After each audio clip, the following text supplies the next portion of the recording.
What's up, everybody? This your boy Larry Banks. So I decided to do this video to tell you about my experience with Plenty of Fish app. So Plenty of Fish is a dating app that you can use on your phone, and you can use it to socialize and go on dates with other people and basically socialize and maybe turn to friendship or relationship with people in your area or near your area. And I remember I tried Plenty of Fish, and it looked very interesting. And I noticed it was a lot of people on there, especially in my area, for men and women. And the reason why I decided to use a dating app, because the coronavirus was so bad, and here, the coronavirus was so bad here, and the situation was keeping me more at home and keeping me more in quarantine. And it was hard for me to have enough time to socialize and with people. Another reason why I decided to use dating apps, because where I live in Mississippi, we don't have an Uber transportation, and it's hard to find transportation to get around here, and it's very limited here, which I don't like. The reason why I was using dating apps, because I was just on there socializing. Like, whatever happens, happens. Whatever happens, happens. Excuse me. And I was not on there just looking for a relationship or looking for love. I was just looking for someone I can just talk to and see where it goes from there.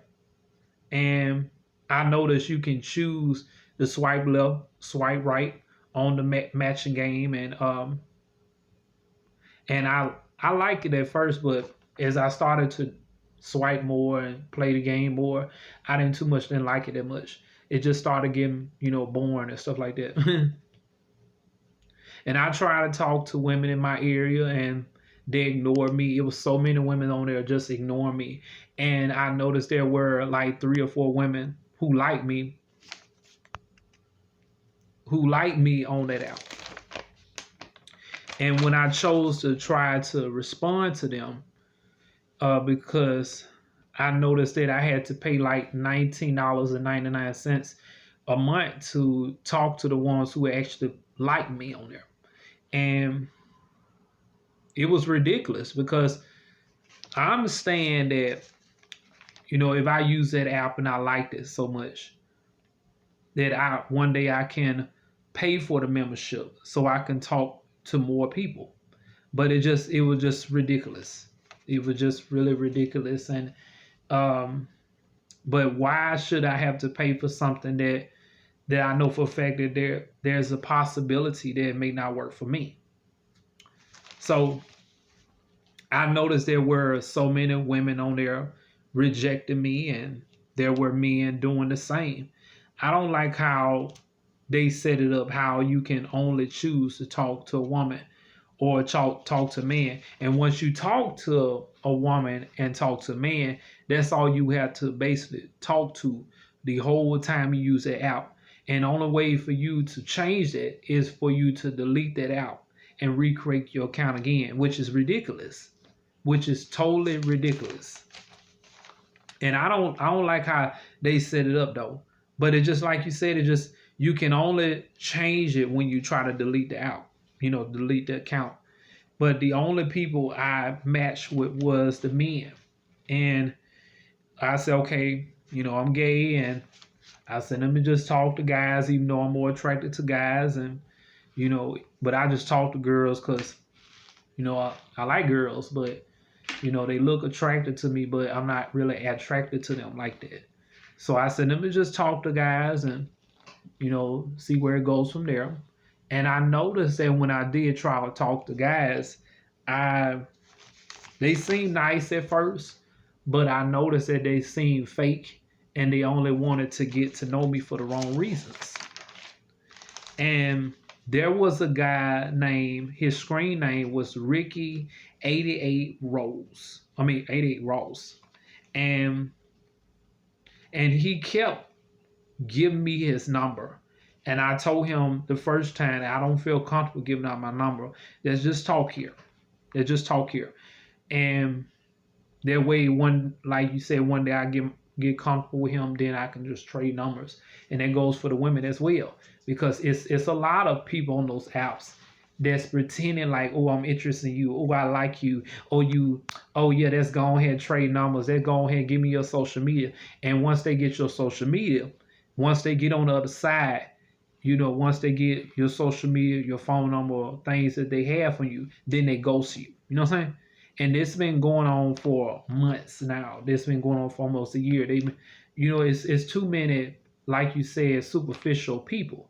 And superficial means somebody who's, like you said, not being real. That's not being genuine. And when I saw how they was constantly doing it, and there was some that was just using my phone numbers and social media for the wrong reasons. They were just basically using it to harass me and stalk me. You know what I'm saying? I just started saying I'm not giving my number anymore. So it just like you said, it was tough trusting people and figuring out who you can really connect with. So it just there were guys on there that I talked to that kept giving me small conversations, and where they refused to keep the conversation going. Here it is, I'm trying to, it's supposed to be going back and forth. We like, hey, what's up? Which, I'll be like, hey, what's up? They be like chilling, and then they never ask me what I'm doing today. And when I ask them another question like, how was your day, or how are you doing today? And they say, oh, I'm fine, and they never responded back. And I'm like, really? And there was some that told me, say, hey, you look good. Why won't you take a picture of you relaxing in the chair so I can, he just started asking me about this picture, started asking me about just a lot of stuff. And me taking pictures of all, just wanted me to see a picture of me naked. I said, no, I don't know you like that. I don't really know you like that. Why should I send you a picture of all my nude pictures and stuff? Why should, you know what I'm saying? It's just crazy. And excuse me, this camera going crazy. But it was just crazy, and I got sick of the mess. I really got sick of it. And it was really making me hard to open up. Really making me hard to open up and just be myself. They wanted me to be someone else. Like, oh, you look good, but I want you to be yourself. Be someone else. You know what I'm saying? And then when I chose to be someone else, they were just throwing out numbers, and they was really trying to really show me interest when I started to be fake. And I realized and stuff that when a person chooses to be fake and change who they are, those people are not for you. And it took me a while, and I say, you know what? I'm not going to change who I am. This is who you get. And if you can't respect that, you go by your business, because you're not for me. I don't care if you're a girl or a guy, whatever situation is, you're not for me. And it's sad though. You know what I'm saying? They want you to be someone else. Excuse me, I'm trying to get this camera right.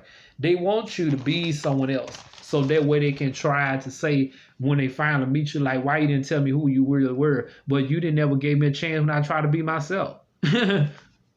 And because there was a chance that someone will ghost me, that will hurt me and waste my time. And this app didn't really work for me, and I tried, and I noticed that it tried to make me feel lonely. It made me feel depressed. But I try not to let it get to me, after I started getting more stronger and started building my confidence, because I know God is here with me. I know, he won't abandon me, and he's not going to leave me. And I'm sad, it's sad that most people use these apps for the wrong reasons. Back then I used to confine some people who really serious. That's before they even had the dating apps on the phones. They had websites. And back then I used to find some really interesting people. I knew that there was some I can tell who was interested in me, who was not interested in me, who was crazy, who was not crazy. But now it's kind of hard sometimes, because only thing that you can tell is the vibe. It's the vibration that you can tell if that person is serious about you or not serious about you. But it's just like you said, it just anytime that you can't even be yourself online, you pretty much have to go in person now to see what their motives are. And a lot of people be hiding their motives, be like, I like you. Ooh, I like you. Ooh, yeah, you my boyfriend. You're my girlfriend. And then once they get your phone, I'm like, oh, I don't like you. Then they start cutting you off and want to, backing away from you and ignoring you and everything else. And then some of them like start showing how crazy they is because they got a little Dr. Jekyll, Mr. Hyde personality. And some of them, and I realize that it's a lot of people here got mental illness like a narcissistic behavior or bipolar or crazy, what I'm saying? And they just hiding behind the screens trying to be so nice. And once they get the keys, and them narcissistic people love to use text messages instead of really getting on the phone and talk to you. So I'll be reading all about that. So just like you said, sometimes when things don't go right for you, you got to recognize that's a blessing. That is a blessing. But I pray for those people. I accept what they did to me, and I bless them in the name of Jesus. And I'm glad I got rid of this app because I refuse to allow this app to take over my life, to really make me miserable and make me feel like I'm not worthy. I am worthy. Even though I feel like that nobody's around, I know God is here with me. And I'm not going to sit up there and feel lonely just to maybe go back. We all go back because our feelings. And a lot of times we choose to use those apps because we feel like, oh, now, it's not only just the reason alone because they feelings, they be feeling so hormones, they hormone be going crazy. You know what I'm saying? So just like you said, it's different reasons that make you go back to those places when you know it's not working. And when you don't know it's working, just recognize when it's not working for you and be able to know that, look, I'm having too many problems. I'm going to leave this alone. And that's all I want to say for right now. And if anyone have any problems, like with Plenty of Fish and they're ashamed to make videos like ashamed to make a video like I just did, I want people to know it's a look, you're not alone. There's some people like me having problems with Plenty of Fish, especially with changing. So I'm tired of talking to women and talk to men's, you know what I'm saying? Or women's, I want to talk to men's, whatever, or whatever you choose to do. But like you said, if you like this video, leave a like, leave a comment, and subscribe to my channel. Holla.